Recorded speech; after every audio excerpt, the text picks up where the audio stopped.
Selamat siang pemirsa, saya Budi Arti kembali hadir menemani Anda dalam Sumut hari ini siang. Siang ini kami telah merangkum sejumlah informasi terkini di antaranya. Sumut keluar dari zona merah COVID-19. Gadis belia warga Toba jadi korban pemerkosaan. Tim penggerak PKK bersama Dharma Wanita Batubara goes sambil berbagi. Selain cuplikan berita tadi, kami juga akan menghadirkan beragam informasi lainnya. Pemirsa, kita jelang Sumut hari ini siang selengkapnya.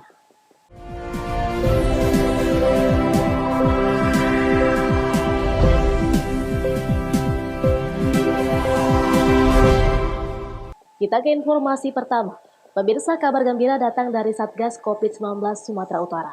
Saat ini Sumatera Utara berhasil keluar dari zona merah seiring menurunnya kasus COVID-19 di daerah ini. Satuan Tugas COVID-19 Sumatera Utara mengklaim seluruh daerah di Sumatera Utara sudah keluar dari zona merah penyebaran COVID-19. Berdasarkan pemetaan risiko Satgas COVID-19, secara umum sebagian besar daerah di Sumatera Utara masuk dalam kategori zona oranye atau risiko sedang. Selain itu juga didapatkan 2 kabupaten dengan warna kuning atau risiko rendah. Keduanya adalah Kabupaten Humbahas dan Kabupaten Nias.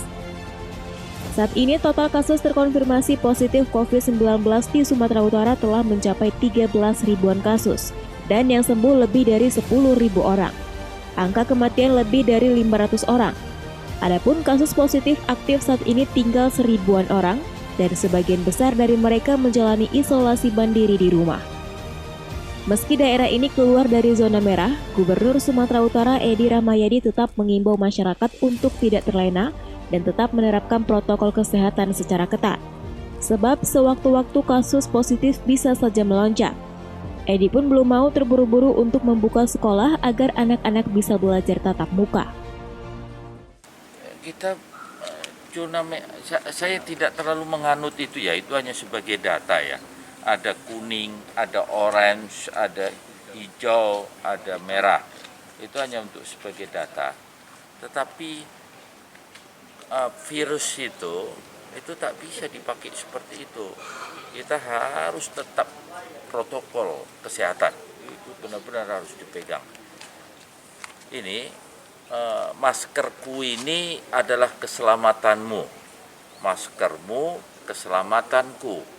Sehingga benar-benar gunakan masker setiap saat. Pastikan itu. Atur jarak, bersihkan tangan. Itu yang paling penting. Adapun dalam upaya menekan angka penyebaran COVID-19 di Sumatera Utara, terutama di Kota Medan, Satgas COVID-19 secara rutin melakukan razia protokol kesehatan di sejumlah titik keramaian. Tempat-tempat hiburan malam juga tak luput dari razia tersebut. Daniel Pekuali melaporkan untuk Evarina TV. Selain itu pemirsa, meski telah uji coba selama 3 hari, sejumlah sekolah di Kota Tebing Tinggi, Sumatera Utara akhirnya menunda kegiatan belajar mengajar secara tatap muka, dikarenakan masih banyak siswa yang tidak mematuhi protokol kesehatan COVID-19. Seperti di SD Negeri di Jalan Sutomo, Kota Tebing Tinggi, pada Senin pagi tidak terlihat kegiatan belajar mengajar tatap muka. Padahal sebelumnya pada Kamis, Jumat, dan Sabtu pekan lalu, sekolah ini telah melakukan uji coba kegiatan belajar mengajar tatap muka yang melibatkan siswa kelas 4 hingga kelas 6. Kepala Sekolah Asmaliah mengatakan kegiatan belajar mengajar tatap muka di sekolah untuk sementara ditunda. Asmaliah mengaku masih banyak siswa yang mengabaikan protokol kesehatan COVID-19 saat uji coba KBM tatap muka. Di antaranya tidak memakai masker dan tidak menjaga jarak, meski sebelumnya sudah dilakukan sosialisasi kepada para orang tua siswa. Kemarin kami memang melakukan kebijakan untuk melaksanakan uji coba di sekolah bagaimana kalau anak-anak itu belajar tatap muka. Ternyata dari 3 hari kami melaksanakan uji coba tersebut masih banyak kendala-kendala yang dihadapi terkait dengan apabila kami melaksanakan belajar tatap muka. Contohnya Pak, kendalanya? Contoh misalnya anak-anak tersebut masih peran serta orang tua itu masih ada juga yang sedikit lalai untuk memberikan anak memakai masker, itu salah satu. Setelah itu anak-anak kami bariskan masih juga belum begitu mentaati aturan-aturan yang kita laksanakan, misalnya seperti mereka itu tidak menjaga jarak. Mereka masih asik juga bergelut-gelut dengan temannya walaupun kita tetap mengingatkan seperti itu. Jadi kita perlu mengevaluasi lagi, mengingatkan kembali, mengajak orang tua lagi untuk berperan serta mengingatkan anak-anak ini untuk menjaga jarak. Saat ini Kota Tebing Tinggi masih berada dalam zona oranye atau resiko sedang penyebaran COVID-19 dengan jumlah kasus terkonfirmasi positif COVID-19 sebanyak 164 kasus, 27 diantaranya masih menjalani perawatan. Alex Garingging melaporkan untuk Eva Arena TV.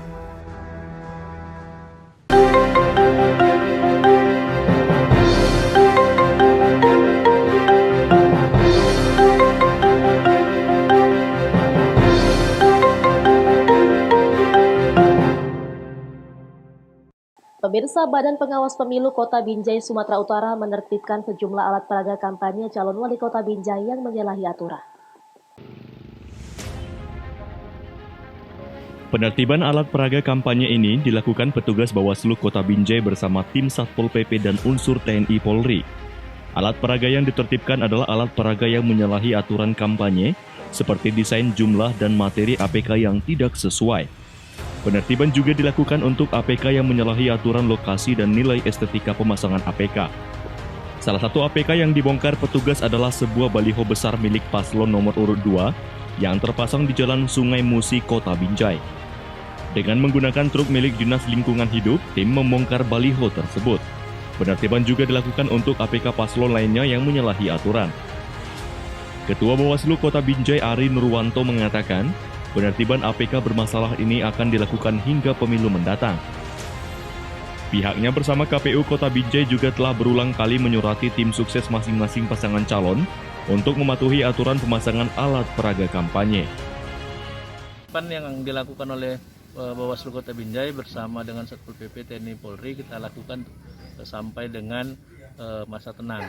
Kenapa? Karena alat peraga kampanye semua yang kita tertibkan adalah melanggar aturan terkait dengan desain, jumlah, materi. Yang kedua terkait dengan lokasi pemasangan. Selanjutnya yang menyalahi etika dan estetika, yang mana ditempel di pohon, di tiang-tiang listrik, di sarana rumah ibadah, di sarana kesehatan dan fasilitas milik pemerintah.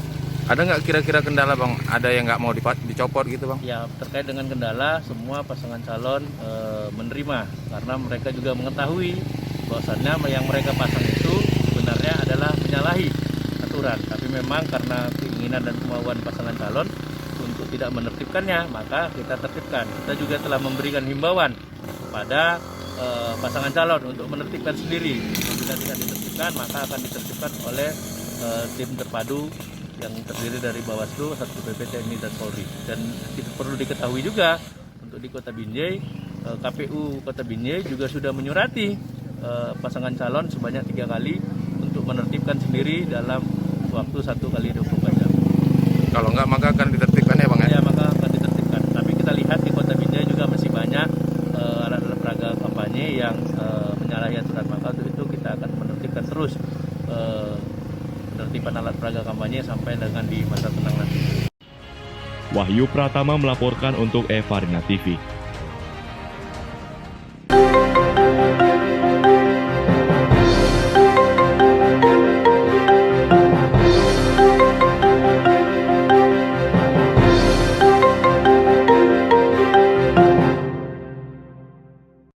Gadis belia warga Toba jadi korban pemerkosaan. Beritanya akan hadir sesaat lagi.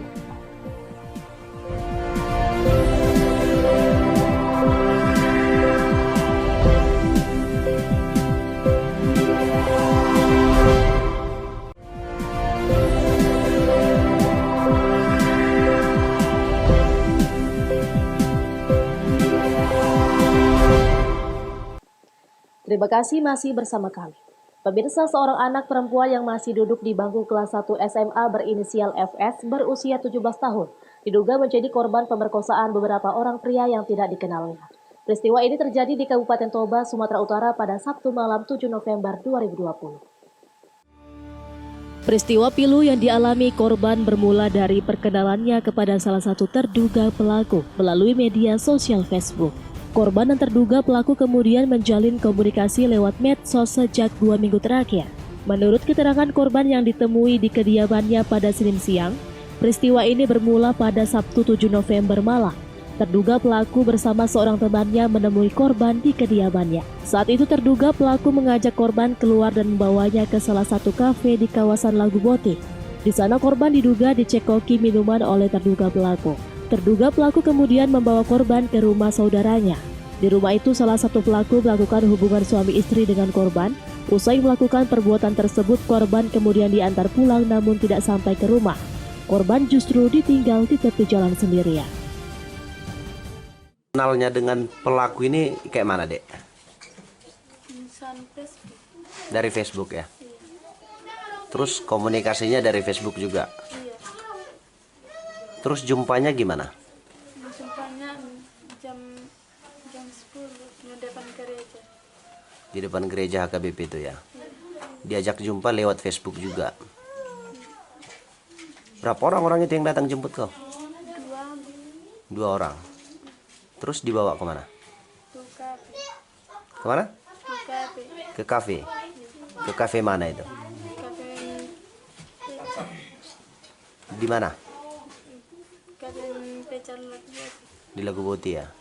Terus di sana dikasih apa aja? Sprite. Hanya Sprite memang? Nggak dikasih yang lain? Sebelumnya sudah pernah bertemu dengan orang ini? Kali sekali ini. Oh, baru itu jumpa sama dia? Saat korban sendiri, 8 orang pria melihat korban berjalan sendiri, lalu mengajak korban dengan modus akan diantar pulang. Namun korban justru dibawa ke salah satu sekolah dasar di Kecamatan Lagu Boti.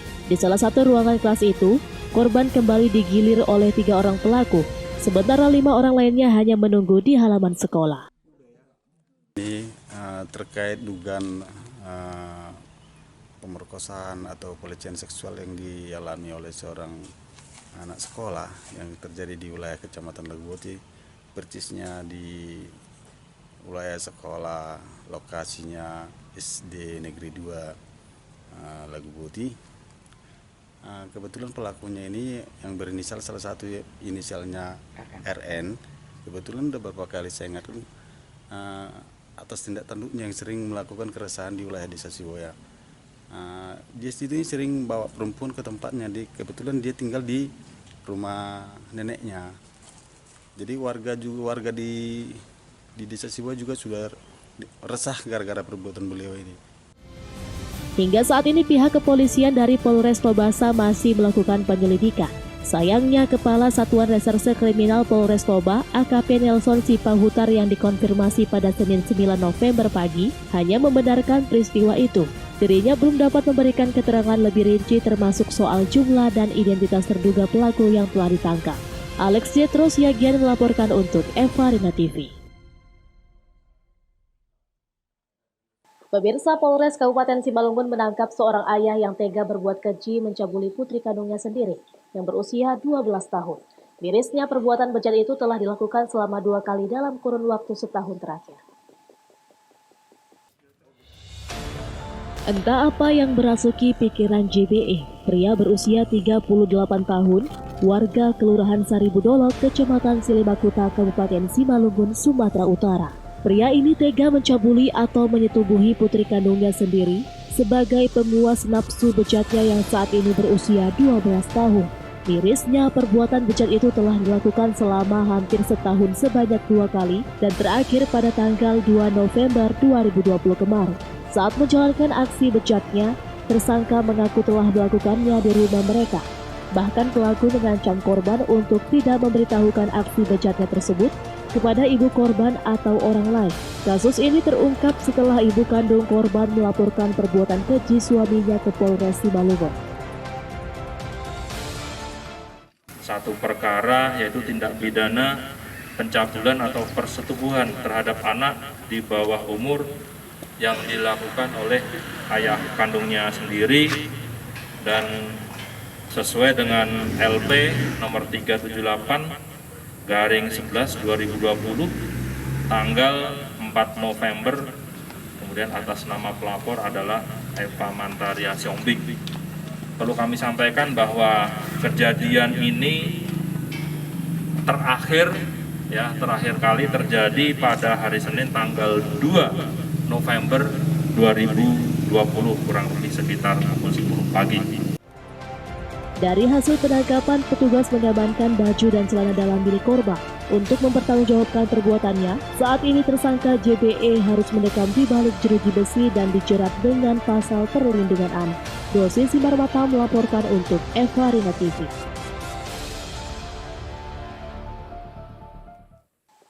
Kita ke informasi lainnya. Pemirsa, Kepolisian Sektor Medan Timur memangkas rambut dan ajak berjemur seluruh tahanan. Kegiatan ini sebagai bentuk perhatian terhadap para tahanan di masa pandemi COVID-19, serta kebiasaan baru sesuai anjuran pemerintah. Untuk menjaga para tahanan agar tetap sehat dan terjaga imun tubuhnya di tengah pandemi COVID-19, Polsek Medan Timur yang berada di kawasan Jalan Jawa, Kota Medan, mengajak para tahanan berjemur di halaman apel Polsek Medan Timur. Dengan pengawalan ketat, Kapolsek Medan Timur Kompol Muhammad Arifin juga mengajak para tahanan berolahraga ringan sekaligus bersih-bersih diri dengan cara mencukur rambut. Kegiatan ini tentunya untuk mengantisipasi penyebaran penyakit di rumah tahanan karena banyak tahanan yang mulai mengalami bintik-bintik di badan mereka. Hari ini kita melaksanakan gunting gratis atau pangkas gratis yang dilaksanakan di tahanan di Polsek Medan Timur. Karena banyak keluhan daripada tahanan, kepalanya gatal-gatal, terus badannya bisulan, seperti itu. Ini pangkas ini rutin, Bang? Ya rutin kita lakukan, setiap 1 bulan sekali kita botahi mereka. Sejauh ini pihak Polsek juga berharap seluruh narapidana yang berada di dalam sel tidak terpapar COVID-19. Wahyu Pratama melaporkan untuk Eva Rina TV. Pemirsa, Sumut hari ini akan kembali dengan informasi menarik lainnya, tetaplah bersama kami.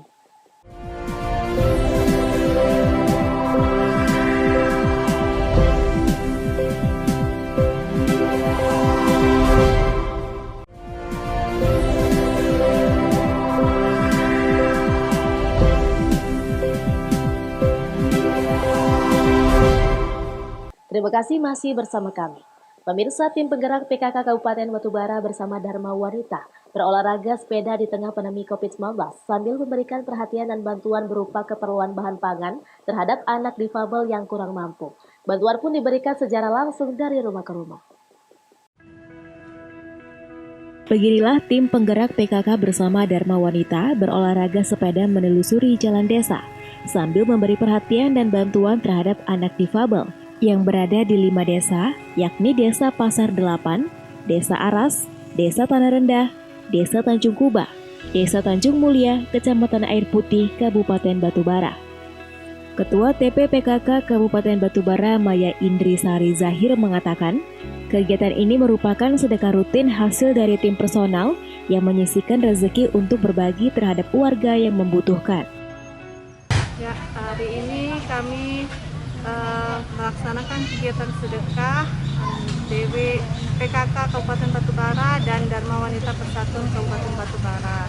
Ini sedekah personal kami sesama anggota yang bersedia menyisihkan rezekinya untuk berbagi ke masyarakat. Hari ini kita berkunjung ke 10 difabel yang kurang mampu. Kita memberikan bantuan berupa beras, telur, diapers, dan susu beserta roti. Insya Allah ini akan terus kami jalankan, tapi bergantian. Ada yang berkunjung ke difabel atau yang lainnya, ada juga bersedekah nasi bungkus pada masyarakat. Sebanyak 10 anak difabel diberikan bantuan secara langsung dari rumah ke rumah. Dan nantinya tim penggerak PKK bersama Dharma Wanita Batubara juga akan memberikan bantuan dari desa ke desa secara bergantian. Sementara itu, Susi, salah seorang ibu yang anaknya menderita difabel, berterima kasih dan haru atas bantuan dan kunjungan TP PKK bersama Dharma Wanita di kediamannya. Saya senang sekali, Pak. Selama ini belum ada yang kayak gini gitu loh. Baru kali inilah anak saya dilihat sama pemerintah kan gitu kan. Ya, saya terima kasih untuk Ibu Bupati yang sudah berkenan datang ke rumah saya yang melihat anak saya, Pak. Saya senang, Pak. Taufik melaporkan untuk Eva Rina TV. Pemirsa, PMI Kota Palembang mengajak masyarakat untuk kembali mendonorkan darahnya secara sukarela guna memenuhi stok PMI untuk diberikan kepada orang yang membutuhkan. PMI memastikan proses pendonoran darah yang dilakukan berlangsung aman dari penularan COVID-19 karena sesuai persyaratan dan standar Kementerian Kesehatan.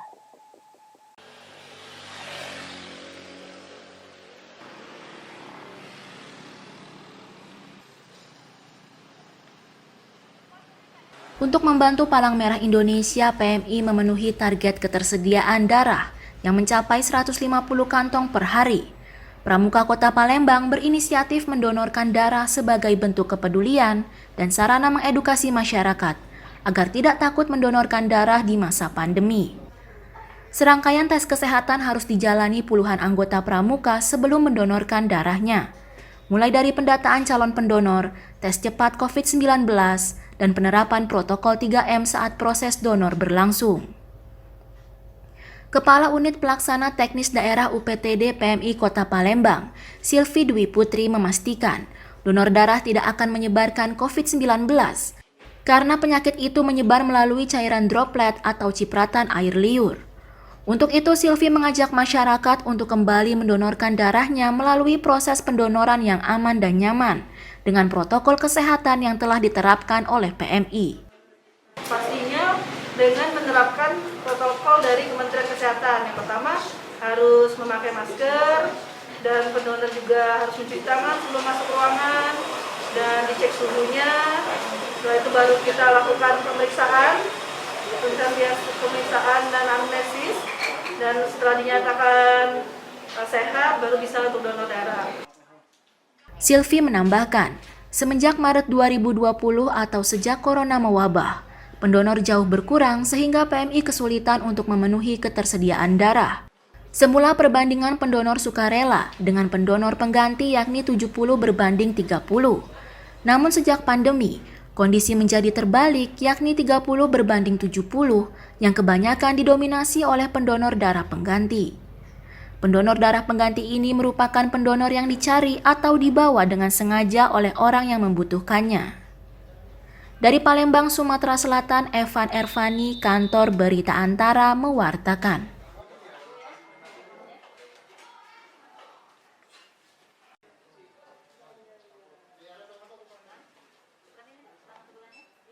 Pemirsa, informasi tadi sekaligus mengakhiri pertemuan kita dalam Sumut hari ini siang.